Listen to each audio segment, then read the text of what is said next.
बघा, नवभारत साक्षरता अभियानची परीक्षा आपली 23 मार्चला आहे, रविवारी आहे. तर त्या परीक्षेमध्ये एक्सेल शीट कशा पद्धतीने भरायची ते मी या ठिकाणी तुम्हाला सांगणार आहे. ठीक आहे, तर एक्सेल ओपन करायची. बघा, त्या एक्सेलचं नाव सगळीकडे सेमच आहे, FL नॅट रजिस्ट्रेशन शीट 2025. ठीक आहे, तर इथे वर इनेबल एडिटिंग याला तुम्हाला क्लिक करायचं आहे. इनेबल एडिटिंग एक्सेल भाग आपण पुढे शिकणारच आहोत, पण आता रविवारी तुम्हाला हे काम करायचं आहे, त्याच्यामुळे हे थोडंसं समजून घ्या. ठीक आहे, बघा, इनेबल एडिटिंग केल्याच्या नंतर आता तुम्हाला पूर्ण पॉवर मिळालेत त्याला एडिट करण्याची. सर इनेबल एडिटिंग शब्द कुठे आहे? इथे वर असतो सर. बघा, काही काही जणांना तो येईल, काही काही जणांना डायरेक्ट असं ओपन पण होईल. ठीक आहे, प्रत्येकाला तो नंबर नाव येईल असं नाही. आता याच्यामध्ये बघा, पहिला लर्नर भरत आहे मी, जो परीक्षा देणारा विद्यार्थी आहे की नाही तो भरत आहे. तर याच्यामध्ये काय सांगितलं आहे, name of learner, surname and plus name. ठीक आहे, सरनेम प्लस नेम. पहिले सरनेम टाकायचं, जसं मी आता इथे टाकतो. आता कॅपिटलच टाकूया आपण, क्षीरसागर रामू. ठीक आहे, त्याच्यानंतर फादरचं, हजबंडचं नेम, त्यांच्या वडिलांचं नाव आपण इथे टाकूया, लक्ष्मण. ठीक आहे, आईचं नाव, आता आईचं नाव तर मला माहीत नाही, कदाचित रविवारी विचारून मी ते टाकू शकतो तिथे. त्याच्यानंतर मोबाईल नंबर. आता त्याचं जे मोबाईल नंबर असेल तो मोबाईल नंबर तुम्ही या ठिकाणी टाकून घ्यायचा. ठीक आहे, ओके. ओनली नंबर अलाउड म्हणते तिथं, फक्त नंबरच टाकूया आपण. ओके, आता इथे मोबाईल नंबर आपल्याकडे परफेक्ट नाही आहे, त्याच्यामुळे तो ठेवूया तसंच. त्याच्यानंतर कॅटेगरी. बघा, इथे ना बाण येतोय, कॅटेगरीला बाण येतोय, त्या बाणाला जाऊन OBC करायचं आहे. ठीक आहे, तिथे टाईप न करता, आता काही काही ठिकाणी बघा इथे मॅरिडला सुद्धा बाण येतोय, तर इथे तुम्ही मेल टाईप केलं तर तिथे मॅरिड म्हणून येते बघा, आणि एंटर मारलं तरी चालते. पण तसं न घेता तो डाटा व्हॅलिड करणार नाही, ती सीट आहे ना व्हॅलिड करणार नाही. म्हणून इथे या बाणावर जा आणि यस म्हणा, लग्न झालं असेल तर यस. त्याच्यानंतर एज ऑफ लर्नर. आता या ठिकाणी तुम्हाला वय टाकायचं आहे. समजा आपण म्हणूया 42, त्याचं वय किती झालं आहे, 42 झालं आहे, तर इथे 42 लिहायला लागेल. Okay, gender. आता जेंडरला सुद्धा इथे बाण येणार. बघा, काही जनरल गोष्टी अशा आहेत, हो, जनरल गोष्टी अशा आहेत की ज्यांना इथे हा ड्रॉपडाऊन बॉक्स म्हणतात याला क्लिक करून, समजा आता हा मेल आहे तर यम. त्याच्यानंतर दिव्यांग आहे का, दिव्यांजन म्हणजे अपंग, तर इथे नो. त्याच्यानंतर बघा, तुमच्या कीबोर्डवर टॅब असतो.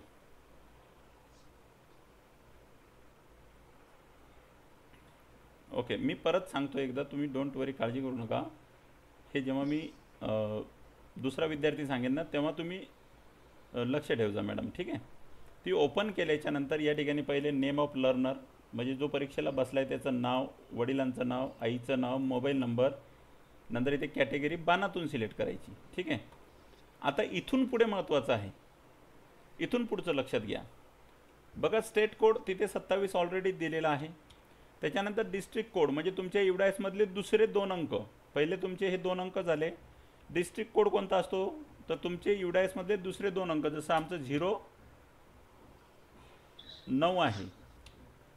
ठीक आहे, त्याच्यानंतर ब्लॉक कोड. बघा, 270904, 0 टॅप देऊन 4.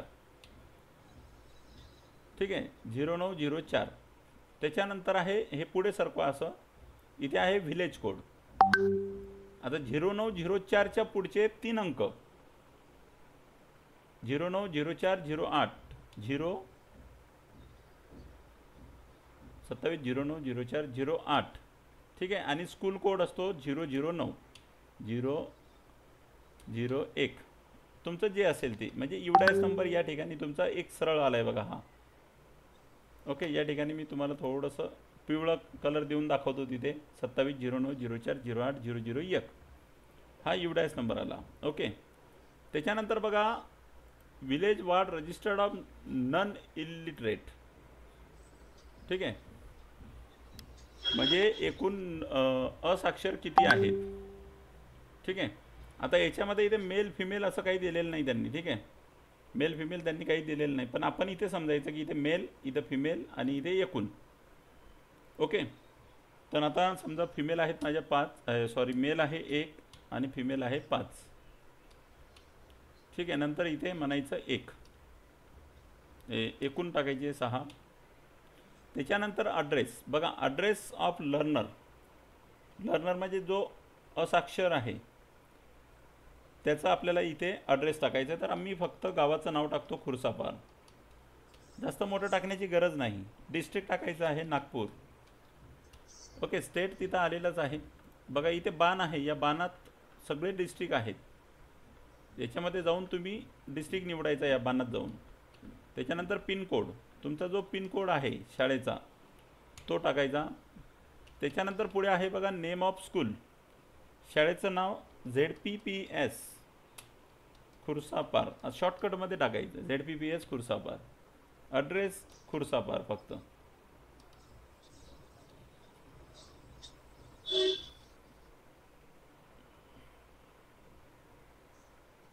हां, तो प्रश्न आहे तिथे. ठीक आहे. आम्हाला काय सांगितलं होतं सर? हां, थांबा सर थांबा थांबा 1 मिनिट. इथं बॉक्सला क्लिक केल्याच्यानंतर इथे लक्षात येते की सर काय म्हणत होते? SI number of last digit. हां, इथे पहिला विद्यार्थी आहे ना, तर इथे 001 म्हणायचं आहे तुम्हाला. 001 001 आणि 002. ठीक आहे, इथे पूर्ण ते अक्षर दिसलं नाही त्याच्यामुळे ते कन्फ्युजन झालं. याला थोडंसं मोठं करतो मी. हां, आता याच्यामध्ये सगळं दिसत आहे. ओके, इथे 001. त्याच्यानंतर खुर्सापार झाल्यावर इथे डिस्ट्रिक्ट तुम्हाला या बॉक्समधून निवडायचं आहे. तर डिस्ट्रिक्ट आहे नागपूर. त्याच्यानंतर टॅबने पुढं जायचं, पिनकोड टाकायचा इथे शाळेचा. त्याच्यानंतर असेसमेंट सेंटर कोड. ओके, आता या ठिकाणी असेसमेंट सेंटर कोड म्हणजे आपला जो आपली शाळा आहे तो कोड या ठिकाणी आपल्याला टाकायचा आहे. तर आय थिंक इथे तर इथं काय टाकायला सांगितलं होतं मॅडम? तिथं खोली ब्लॉक नंबर. हां, ब्लॉक नंबर 01. हां, 01 टाकायचे तिथे, राईट. Assessment centre code. त्याच्यानंतर बघा या ठिकाणी विद्यार्थ्याला मिळालेले मार्क टाकायचे आहेत. 50 पैकी हे एकूण 150 पैकी असतात. ठीक आहे. बघा मोस्टली मी तुम्हाला सांगून देतो की त्या मुलांना काय करा. मुलं म्हणजे आता बऱ्याच जण म्हातारे वयोवृद्ध लोक आहेत ते, तर त्यांना आहे ना जास्तीत जास्त पास करण्याचा प्रयत्न करा, म्हणजे पुढच्या वर्षी ते परत येणार नाही लिस्टमध्ये. ओके. त्याच्यानंतर ग्रेस मार्क इफ एनी, जर तुम्ही रीडिंग रायटिंगमध्ये काही ग्रेस मार्क देत असाल तर ते, आणि एकूण मार्क इथे आपोआप येतील. ठीक आहे. त्याच्यानंतर इथे रिझल्ट ऑफ लर्नर कसा आहे, रिझल्ट पास आहे की नीड इम्प्रूव्हमेंट आहे, तर इथे पास करण्याचाच प्रयत्न करा. ठीक आहे. तर त्या विद्यार्थ्याला मार्क पडले, मार्क पेपर तपासून झाल्याच्यानंतर हा एवढा भाग भरायचा, पण त्याच्या आधीचा संपूर्ण भाग तुम्ही भरून ठेवू शकता. ठीक आहे. त्याच्यानंतर दुसरा विद्यार्थी, परत बघा एकदा, सुलोचना काळे. समजा इथे दुसरा विद्यार्थी आहे सुलोचना काळे. ठीक आहे. सर सर एक मिनिट, रीडिंग रायटिंगचे मार्क द्यायचे किती ते सांगितले? ग्रेस मार्क ग्रेस मार्कचं नाही सांगितलंय, पण बघूया पाच काय मार्क. सूचना येईल. 5 मार्क. पाच. सांगितलंय सर, 5 मार्क द्यायला सांगितलेत ग्रेस मार्क. बरं बरं, ठीक आहे. दोन्ही मिळून येस, होय. हां, 5 मार्क द्या. 5 द्यायचे का दोन्ही मिळून 5 द्यायचे? तिन्ही मिळून 5. 5 द्यायचे. परिपत्रक टाकलंय मॅडम आज आपल्याला. ओके. आम्हाला ओके, सुलोचना काळे. आता यांच्या फादरचं हजबंडचं नाव इथे टाका. आता माझ्याकडे ते लक्षात नाही, मी शाळेत जाऊन ते भरेन. त्याच्यानंतर कॅटेगरी. ठीक आहे. आईचं नाव पण माहीत नाही, मोबाईल नंबर पण तिथे गेल्यावरच कळेल. त्याच्यानंतर कॅटेगरी. बघा याच्या ट्रेनिंगला माझे सहकारी शिक्षक गेले होते, त्याच्यामुळे मला काही त्याच्याबद्दल हे जे काही खाचाखुचा आहेत ते आत्ता कळत आहेत. ठीक आहे. OBC आलं, OBC लिहा. त्याच्यानंतर मॅरिड आहे का, तर इथे यस नो म्हणायचं आहे, या बाणात जा आणि यस म्हणा. त्याच्यानंतर त्यांचं वय माहीत आहे 62. इथे मेल आहे की फिमेल आहे, तर फिमेल आहे. ठीक आहे. दिव्यांजन आहे का, तर नाही. बघा नंतर इवडायस कोड सरळ टाकत नाहीचा, 27 0 टॅब, किंवा तुम्ही माऊसने जरी गेलात 09. बघा कीबोर्डवर टॅब बटन असतो ना, पुढे जाण्यासाठी असतो. ठीक आहे. पुढे जाण्यासाठी असतो, त्याच्यामुळे तुम्ही टॅबचा वापर जर केलात तर तुमचं काम फास्ट होईल. 04 0 8 0 0 1. ठीक आहे. आता दुसऱ्या विद्यार्थ्याचा हजेरी नंबर काय आहे, 0 0 2. ठीक आहे. म्हणजे तुमच्या युडायसच्या पुढे 001 002 असे टाकत जायचे. त्याच्यानंतर हे सगळे खुर्सापारवाले आहेत तर यांना आहे ना कंट्रोल C करा आणि असे 6 आहेत माझे तर कंट्रोल V एकदाच करून टाकतो मी. ठीक आहे. त्याच्यानंतर नागपूर पण असं ड्रॅग करा, सगळे नागपूर नागपूर नागपूर हे ॲड्रेस सेमच असणार आहे. त्याच्यानंतर हा पिनकोड वगैरे इथपर्यंत हा भाग कंट्रोल C करा आणि इथून हा पूर्ण सिलेक्ट करून कंट्रोल V करा. झालं. त्याच्यानंतर हा पण पिनकोड आणि सेंटर कोड कंट्रोल C करा आणि हे 6 जणांना सिलेक्ट करून कंट्रोल V करा. ठीक आहे. पुढे चला. आता हे झालं. या ठिकाणी मार्क उद्या टाकायचे आणि याला आता सेव्ह करायचं आहे तर कंट्रोल S बटन दाबा, ही फाईल सेव्ह होऊन जाते. ठीक आहे. आता ही फाईल आपण डाउनलोड केलेली आहे व्हॉट्सअपवरून, त्याच्यामुळे ही फाईल असणार कुठे तर इथे गेल्याच्यानंतर डाउनलोड फोल्डरमध्ये असणार. कुठे असणार? डाउनलोड फोल्डरमध्ये. ही बघा वरच FL NAT रजिस्ट्रेशन सीट. ठीक आहे. आता ही माहिती आहे ना मोबाईलमध्ये कशी भरायची याचं मी संध्याकाळच्या मोबाईल क्लासमध्ये सांगणार आहे. ठीक आहे. तर तो व्हिडिओ वेगळा येईल आणि हा व्हिडिओ तुम्ही बघून घ्यायचा.